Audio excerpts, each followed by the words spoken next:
Hermanos, muy buenas tardes. Les saluda su hermana Sandra Macetas. Primero para disculparme con ustedes, hermanos, por la hora en la que estoy compartiendo el devocional. Tenía que ser más temprano, pero por circunstancias adversas que se me presentaron, sobre todo por el trabajo, no he podido, ¿no? Pero ahora quiero compartir con ustedes este capítulo que es sumamente interesante, que está lleno de enseñanzas y que es la continuación de lo que nuestros hermanos anteriormente ya habían estado compartiendo, ¿no? Entonces, nos habíamos quedado en que Esther planificó poder salvar al pueblo, a su pueblo, al pueblo de Dios, a los judíos, porque Amán había preparado pues una trampa para ellos, ¿no? Y se había decretado muerte para todos los judíos. Todos tenían que morir, hermanos. Esta situación que estaba viviendo el pueblo de Dios era terrible, terrible porque era la peor noticia que habían podido recibir, ¿no? Y Mardoqueo, el tío de Esther, aquel que era su consejero, aquel que era como su padre, él siempre había estado pendiente de ella, ¿no? Y va y la busca, ¿no? Y se comunica con ella y le dice, ¿quién sabe si para este tiempo Dios te puso allí, ¿no? Es interesante, es conmovedor y es inspirador, ¿no?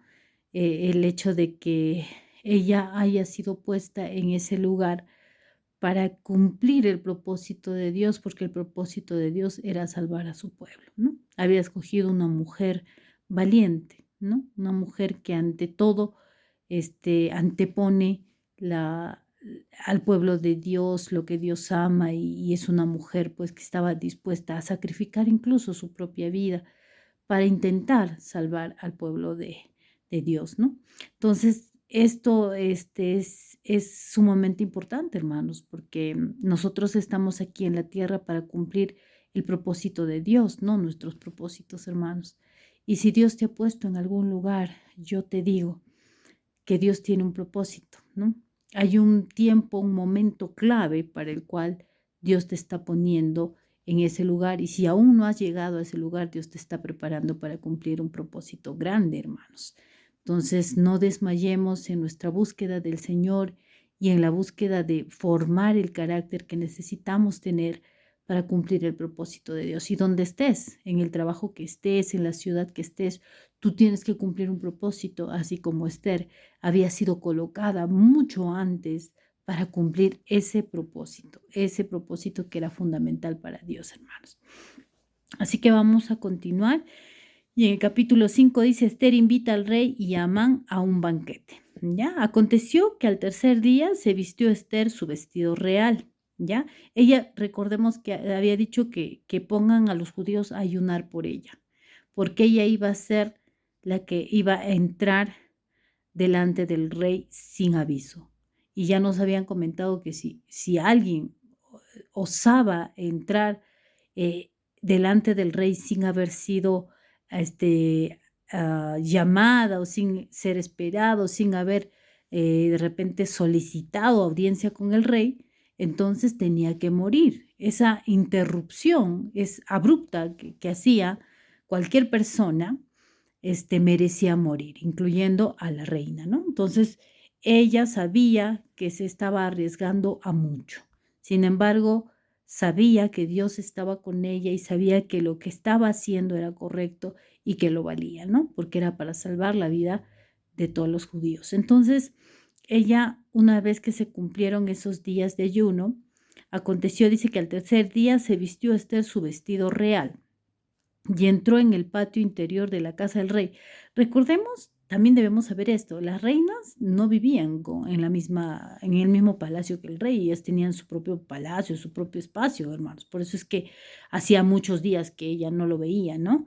Y él de repente al extrañarla, de repente al necesitarla, le hacía llamar, pero vemos que en muchos días no la había llamado. Entonces eso también estaba en el corazón de Esther, ¿no? Que de repente la duda de que el rey quisiera o la siguiera amando o siguiera pensando en ella o si siguiera, por ejemplo, viéndola de la misma forma, ¿no? Porque hacía muchos días que ya él no había querido saber de ella. Entonces, con todo esto, ella decide arriesgarse, ¿no? y entró al patio interior de la casa del rey, enfrente del aposento del rey. Y estaba el rey sentado en su trono en el aposento real, enfrente de la puerta del aposento.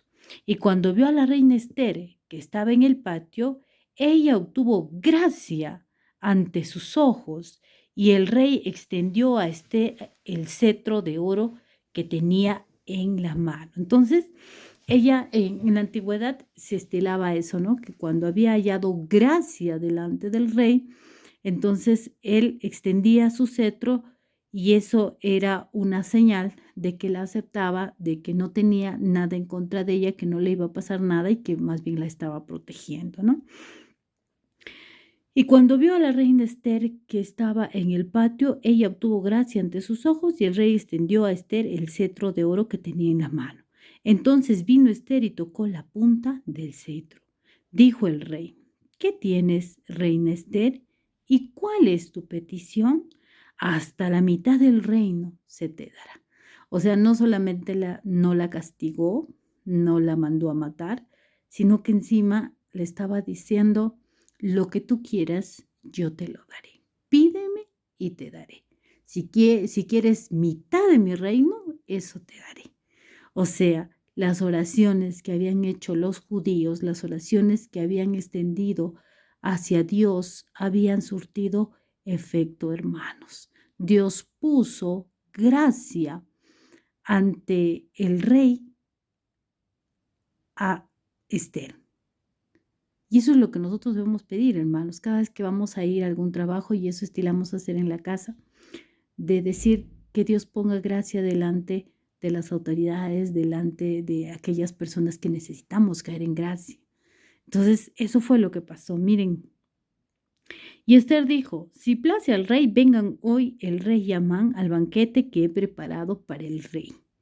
Respondió el rey: daos prisa, llamad a Amán, para hacer lo que Esther ha dicho. Vino pues el rey con Amán al banquete que Esther dispuso, ¿no? Entonces ellos fueron al banquete, ¿no? Disfrutaron ese banquete. Era un banquete, realmente sería algo espectacular, ¿no? Una comida espectacular.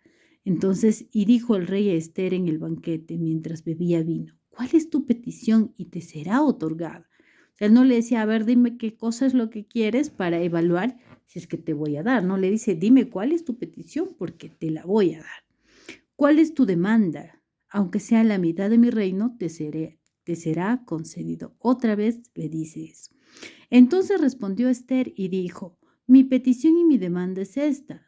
Si he hallado gracia ante los ojos del rey, y si place el rey otorgar mi petición y conceder mi demanda, que venga el rey con Amán a otro banquete que les prepararé, y mañana haré conforme a lo que el rey ha mandado. Miren, entonces esta era la estrategia de Esther, ¿no? Porque inmediatamente se lo pudo haber dicho al rey, pero todavía estaba haciendo todo este tipo de situaciones, de prepararles 2 banquetes para que pudiera decírselo al rey. Todo esto era planificado en la mente de Esther y guiado por Dios, hermanos. Dios es un Dios de estrategia.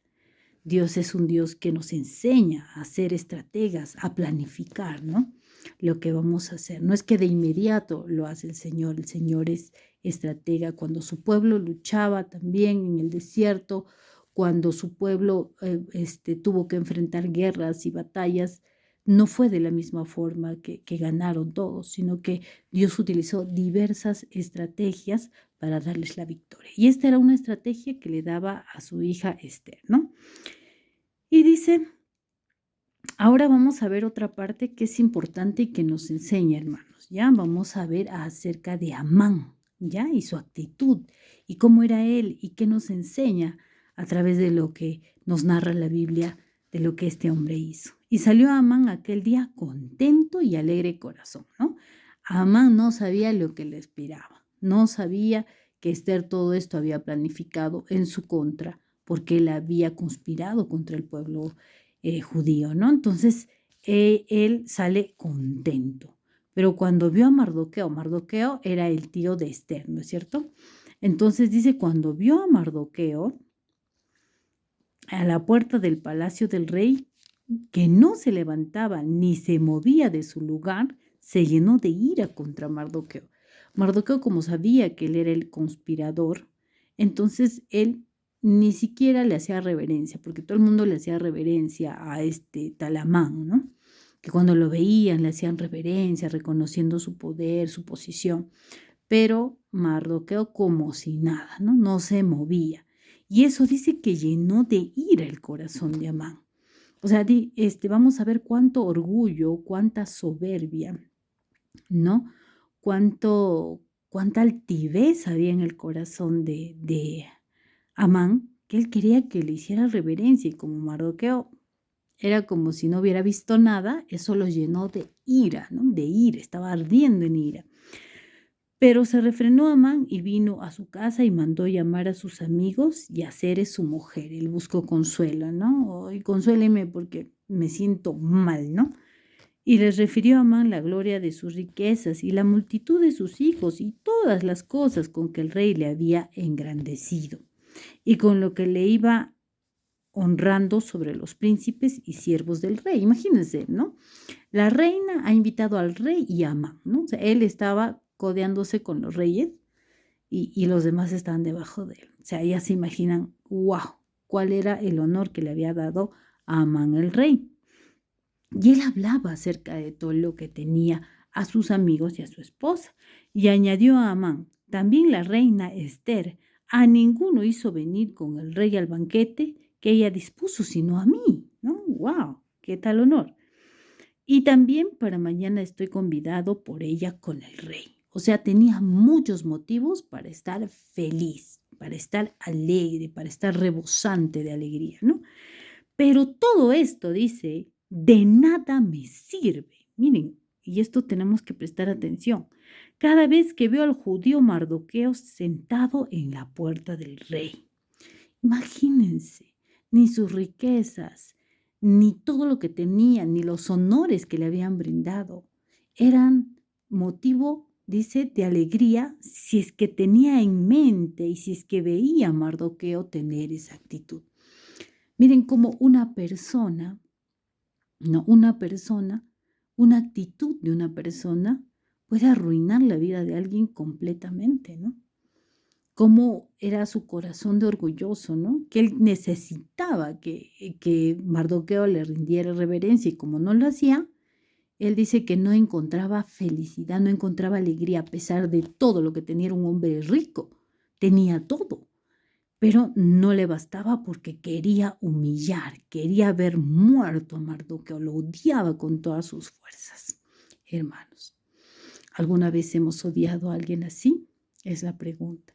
¿Alguna vez alguien nos ha vinagrado la vida, la existencia con solo verlos, con solo escucharlos?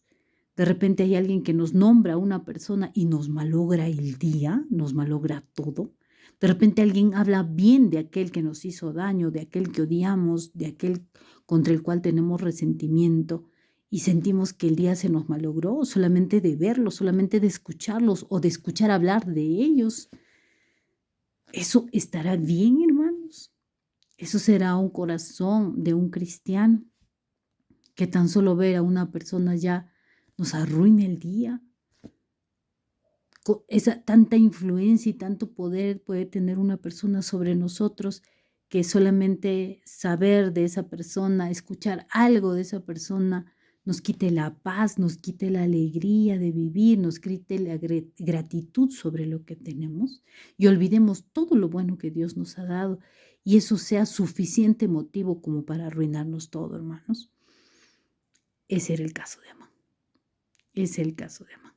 Entonces, tenga o no tengas razón, hermano, no puede existir un ser humano que te quite la paz, que tú sientas que estás con Dios y cuando ves a esa persona sientes que hasta la presencia de Dios se va de ti, que no puedes hablar bien, que te olvidas que eres cristiano cuando estás con esa persona, que te olvidas de todo, que ya no hay nada que te pueda alegrar, el sol ni te calienta, porque te ha enojado tanto esa persona que ya no tienes paz. ¿Es posible que un hijo de Dios, es posible que un cristiano pueda hacer eso? Es la pregunta, hermanos, y eso es lo que nos enseña. Y añadió Amán, también la reina Esther a ninguno hizo venir con el rey al banquete que ella dispuso, sino a mí, y también para mañana estoy convidado por ella con el rey. Pero todo esto de nada me sirve cada vez que veo al judío Mardoqueo sentado a la puerta del rey. Y le dijo Ceres su mujer, y todos sus amigos le dieron un consejo, ¿no? Y le dijeron: hagan una horca de 50 codos de altura y mañana di al rey que cuelguen a Mardoqueo en ella. Y él pensaba, no, qué excelente idea me han dado. No, qué excelente idea. Y le dicen, ya, piensa que vas a hacer eso, y entra alegre con el rey al banquete. Y agradó esto a los ojos de Amán e hizo preparar la horca. Le pareció una gran idea, ¿no? Le pareció una gran idea, algo espectacular. Ush, lo que le habían dicho, de nuevo le había devuelto la sonrisa, porque ahora tenía un plan para acabar con Mardoqueo, para hacerlo colgar, hermanos. Tanto molestaba a Amán la presencia de Mardoqueo, su actitud, que simplemente quería matarlo, quería desaparecerlo de la faz de la tierra. Y más adelante, aquí termina el capítulo 5, y más adelante vamos a ver qué sucede, porque ahí vamos a entender por qué Esther hizo todavía 2 banquetes, ¿no? Porque de repente ni siquiera sin hacer un banquete ella podía manifestar su deseo y el rey se lo iba a dar. Pero miren, dejó pasar el tiempo, hizo 2 banquetes, porque a la par estaba sucediendo esto de Amán, que estaba preparando esta horca, y más adelante vamos a ver para qué lo estaba preparando. O sea, cuál era el plan de Dios, hermanos. Por eso es importante nunca cuestionar lo que Dios hace, sino obedecer, porque Él conoce mucho más de lo que nosotros podamos saber y conocer, ¿no? Entonces, Dios a la par, en paralelo, estaba preparando un plan para acabar con Amán. Y vamos a ver de qué manera acaba con él. Así que, hermanos, por favor, esta es la enseñanza de este día. No podemos permitir que ninguna persona, ninguna cosa en esta tierra pueda quitarnos la paz, pueda quitarnos la alegría que Dios pone en nuestros corazones, porque entonces eso se convierte en nuestro Dios, eso se convierte en nuestra prioridad, y ponemos en poco lo que Dios puede hacer en nosotros, hermanos. Y eso ocurre porque tenemos de repente aún un corazón con orgullo, con soberbia. Por eso es importante revisar nuestras intenciones, revisar nuestro corazón, para que no seamos víctimas de nuestra propia trampa, como lo fue Amán. Gracias, hermanos, que el Señor los bendiga.